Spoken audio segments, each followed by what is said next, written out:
జిల్లాలో పర్యటిస్తున్నారు. పెనుగొండ మండలంలోని గొల్లపల్లి రిజర్వాయర్ నుంచి నీటిని విడుదల చేశారు. వేద మంత్రాలతో శాస్త్రోక్తంగా పూజలు నిర్వహించిన అనంతరం చంద్రబాబు నీటిని దిగువకు విడుదల చేశారు. ఈ కార్యక్రమంలో జలవనరుల శాఖ మంత్రి దేవినేని ఉమామహేశ్వరరావు, పలువురు ప్రజాప్రతినిధులు, అధికారులు పాల్గొన్నారు.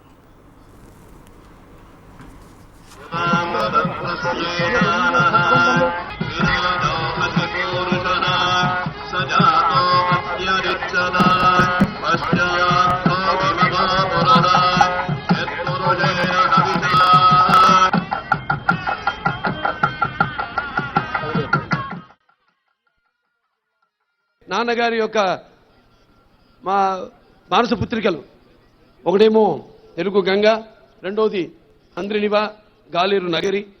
ఇవాళ ఆనాడు మరి తెలుగు గంగ ప్రారంభించినప్పుడు చాలామంది ఎంతో హాస్యాస్పదంగా మాట్లాడారు. ఇది జరిగే పనే, ఇది సాధ్యమైన పనే, ఇది ఏదైనా సినిమా షూటింగ్ అని.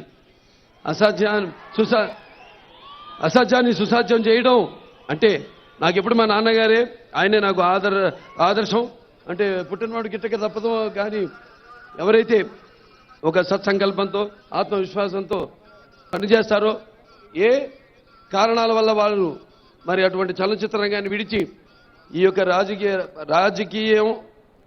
రాజకీయానికి కొత్త నిర్వచనాన్ని ఇచ్చి ప్రజల దేవుళ్ళు, సమాజమే దేవాలయం, నేను అందులో ఒక అర్చకుడిని అని ఆనాడు ఒక అసాధ్యమైన తెలుగు గంగ ప్రాజెక్టుని పూర్తి చేసి